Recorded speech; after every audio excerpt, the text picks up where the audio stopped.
Hi! In this lesson, we'll take a look at some methods we can use with strings. Let's go! As we learned in the last lesson, strings have associated methods that can be used to provide us with information about them. In this lesson, we'll dive a little deeper into this topic and discuss other useful methods we can use with strings.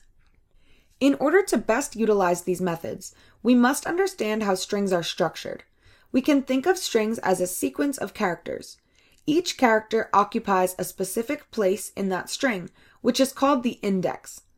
The letter H is at index 0. The second letter L is at index 3. The index will help us to access different parts of any string. Each string starts at index 0, and the final index of a string is the number of characters in the string minus 1. We can use the method char_at to access a specific character in a string.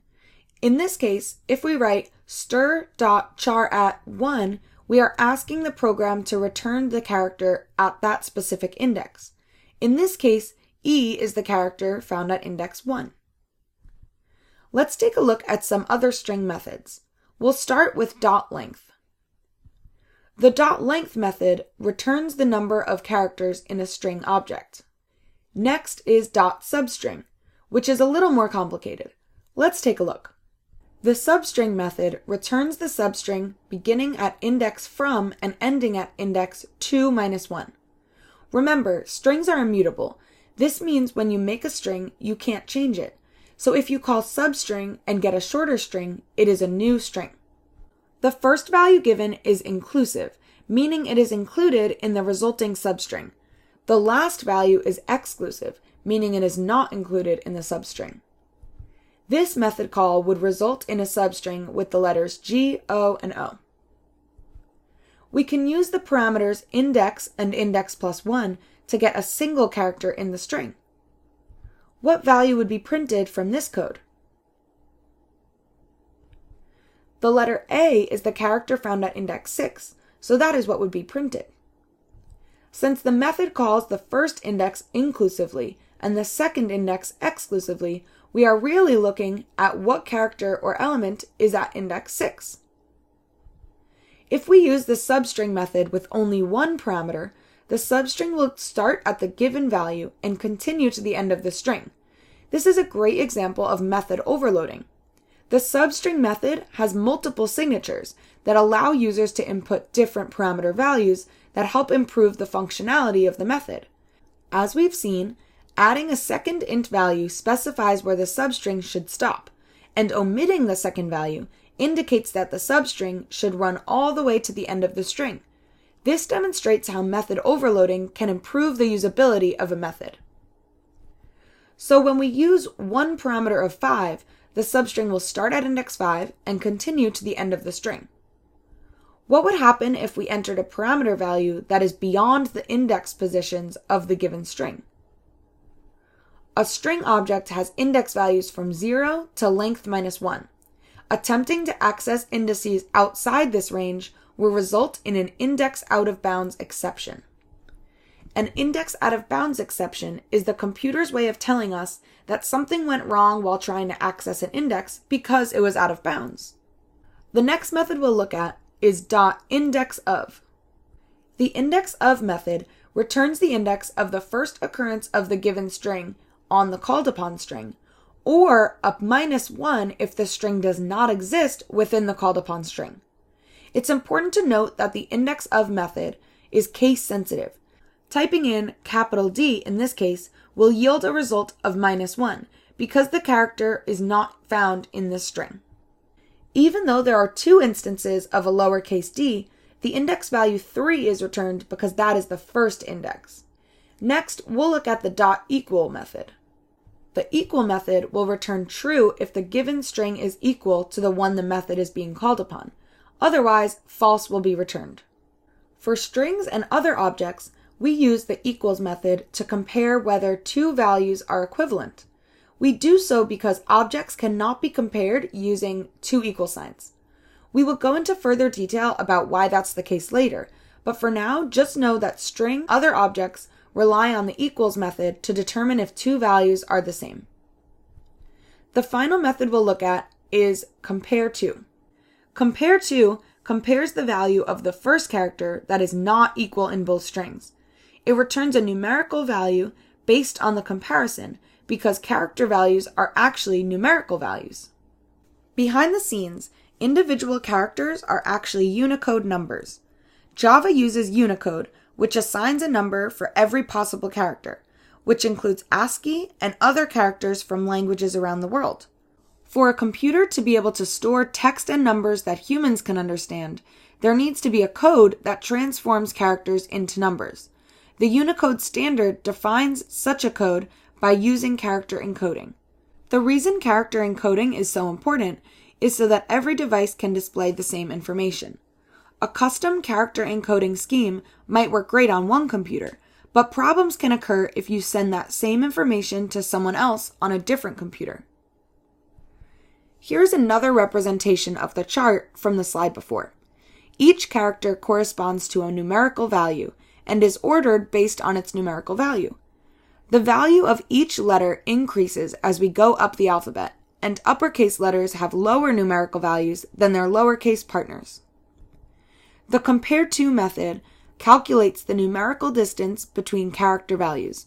Let's take a look to see what happens when we compare uppercase D to lowercase d. The uppercase D character corresponds with a numerical value of 68. The method takes this numerical value and uses it to calculate the distance from the second string object. To compare them, the numerical value of the second character is subtracted from the first. Since the second value, lowercase d, has a numerical value of 100, the method will use that to compare the two values.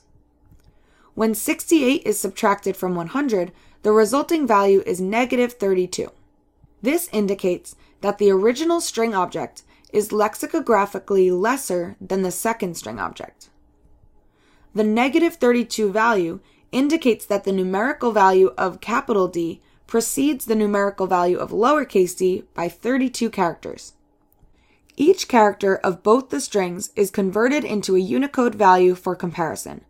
If both the strings are equal, then this method returns a 0. Otherwise, it returns a positive or negative value. Compare2 is case sensitive, since the ASCII table is case sensitive. Anything after the first differing character will not be compared, whether one string has more or less characters that are equal or not. The integer given in the result is based on the difference in value of the characters in the ASCII chart. Now that we've learned about some of the methods, it's important that we learn a little bit about where the string class can be found. The string class and all of its associated methods are part of a package called java.lang. A package is a group of related classes, along with their methods, fields, and constructors. Packages are part of a programming library. We can think of a programming library the same way that we do a regular library. It's a collection of written works created mostly by other people. While normal libraries have books, programming libraries are made up of packages, which are groups of associated classes. Just as a book has a central theme or thesis, a package is generally made up of alike classes that address specific programming problems. Inside of each package, we can find the individual classes that we'd like to use or read. The classes themselves are like the pages of a book that are meant to be read, interpreted, and understood. In order to read each class, we need a set of instructions that explain how that class can be used. Application Programming Interfaces, or APIs, are a set of instructions that allow programmers to use the class. The API gives us instructions that explain what methods like println and nextInt do so that we can utilize them. We can use classes and their methods by reading the documentation that is associated with the class API. This documentation provides us with an understanding of the methods that we will end up utilizing, not all of the methods and instance variables that have been created to get the class to work. Documentation for APIs and libraries are essential to understanding the attributes and behaviors of an object of a class. You can use Google to find out about any of the methods and more in the Java API and libraries. The definitive source for Java documentation is Oracle. A common method found in many class documentations is toString. toString returns a string representing the class and its values. Printing an object directly will return the object's hash code, not the values associated with it. Writing a toString method will override the object's existing toString method and return the values we want represented when we print. As shown here, it's much easier to see what the rectangle object's attributes are when this toString is used. When used with a specific object, Java recognizes the new toString and will use that once implemented. The string concatenation operator will, when given a string operand and a reference, convert the reference to a string by invoking the toString method of the referenced object. When we look at the next lesson, we will see how to convert primitive types to objects, so that we can in turn concatenate those objects with strings. Then any type, reference values included, may be converted to type string by string conversion. Now that you've learned some string methods, let's get some practice using them in the CodeHS editor.